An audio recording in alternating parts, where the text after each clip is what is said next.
మిత్రులందరికీ ముందుగా గణతంత్ర దినోత్సవ శుభాకాంక్షలు మిత్రమా.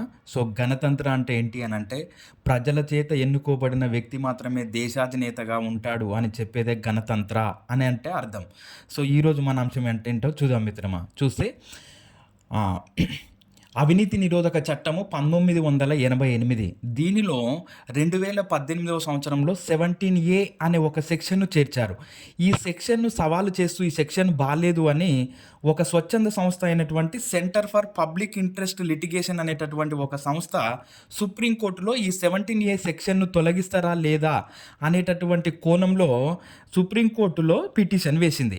అసలు ఈ 17A సెక్షన్ ఏం చెప్తుంది మరి అవినీతి నిరోధక చట్టంలో ఉన్నటువంటిది అనేది మనం చూస్తే దీనిని 2018లో చేర్చారు ఈ సెక్షన్‌ను.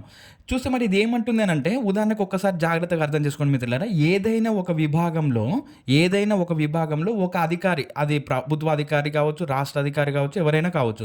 ఒక విభాగంలో పనిచేస్తున్నటువంటి అధికారి మీద గనక అవినీతి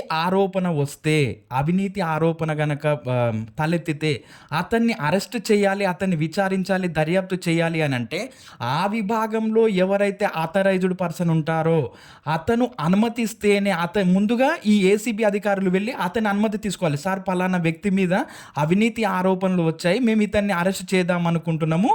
సో ఈయనను మేము ఇతన్ని అరెస్ట్ చేయాలి అని అంటే మీరు అనుమతించాలి అనేటటువంటి విషయాన్ని చెప్తుందన్నమాట. ఇది ఎలా చెప్తుంది? ఇగో, అనుమతి కోరిన తర్వాత సంబంధిత అధికారులు 3 నెలల్లోగా తమ నిర్ణయాన్ని తెలిపిన తర్వాతనే నువ్వు అతన్ని విచారించడానికి వెళ్ళాలి, ఏసీబీ అధికారులు. సో ఇప్పుడు ఇది అసలు ఎందుకు మరి? ఒక అవినీతి ఆరోపణ వచ్చిందనంటే కంపల్సరీ అతన్ని అరెస్ట్ చేయాలని చెప్పేది మనకు అవినీతి నిరోధక చట్టం. అలాంటి చట్టంలో ఇలాంటి సెక్షన్ ఎందుకు? అనుమతి తీసుకున్నాక నువ్వు అరెస్ట్ చేయడం ఏంటి? ఒకవేళ రెడ్ హ్యాండెడ్గా దొరికితేనేమో డైరెక్ట్గా అరెస్ట్ చేయొచ్చు. అలా కాకుండా ఒకవేళ ఆరోపణ వచ్చినప్పుడు మాత్రమే ఇది. ఒకవేళ రెడ్ హ్యాండెడ్గా దొరికితే మాత్రం డైరెక్ట్ అరెస్ట్ చేయొచ్చు, విచారించవచ్చు. ఒకవేళ ఆరోపణ వస్తే మాత్రము ఆ అధికారి ఎవరైతే ఆ విభాగానికి పెద్ద అధికారి ఉంటాడో అతను పర్మిషన్ ఇస్తేనే అతన్ని 3 నెలలు, ఆయన మళ్ళీ 3 నెలల తర్వాత అనుమతిస్తేనే అరెస్ట్ చేయాలనేటటువంటి విషయాన్ని చెప్తుంది. అయితే దీనిని వ్యతిరేకిస్తూ ఈ సిపిఐఎల్ అనేటటువంటి స్వచ్ఛంద సంస్థ సుప్రీంకోర్టులో కేసు వేసింది.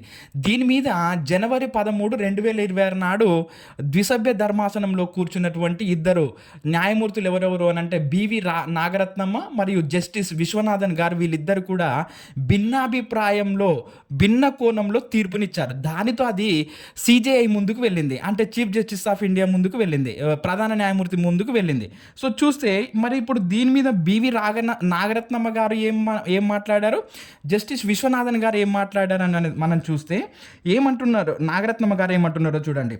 అవినీతి నిరోధక చట్టంలో ఉన్నటువంటి 17A సెక్షన్ అనేది ఆ చట్టానికి వ్యతిరేకంగా ఉంది. అసలు అంటే ఇప్పుడు ఆరోపణ వచ్చినప్పుడు కంపల్సరీ ఎంపటే మనం విచారణ చేయాలి, అతన్ని అరెస్ట్ చేయాలి. కానీ ఇంకా అనుమతి తీసుకోవాలి అని అంటే ఏంటండి? అంటే అతనికి అనుకూలంగా ఒకవేళ అనుమతి విచారించొద్దు అని అంటే ఊకోవాలా? అంటే ఈ సెక్షన్ అనేది ఆ చట్టానికి వ్యతిరేకంగా ఉంది కాబట్టి ఈ సెక్షన్ను తొలగించడమే మంచిది, ఇది రాజ్యాంగ విరుద్ధంగా ఉంది అని నాగరత్నం అభిప్రాయాన్ని వ్యక్తం చేస్తూ, ఒకవేళ దీనిని నిర్ణయించాలనుకుంటే ఒక స్వతంత్ర సంస్థను ఏర్పాటు చేస్తే కూడా బాగుంటుంది అనే కోణంలో బివి నాగరత్నమ్మ గారు 17A సెక్షన్కు వ్యతిరేకంగా మాట్లాడారు. మరి ఇక్కడ జస్టిస్ విశ్వనాథన్ గారు ఏం మాట్లాడారు అని అంటే చూడండి.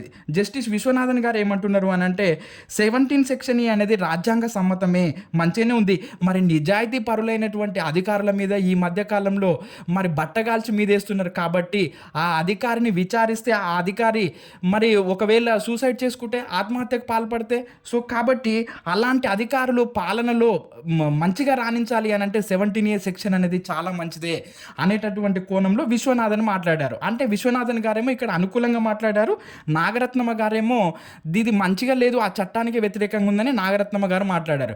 సో వీళ్ళిద్దరు కూడా ఇక్కడ ద్విసభ్య ధర్మాసనం, అంటే ఇద్దరు న్యాయమూర్తులు కూర్చున్నటువంటి దాన్ని మనం ద్విసభ్య ధర్మాసనం అని అంటాము. ఒకరు కూర్చుంటే ఏకసభ్య ధర్మాసనం అని అంటాం, ముగ్గురు కూర్చుంటే త్రిసభ్య ధర్మాసనం అని అంటాం.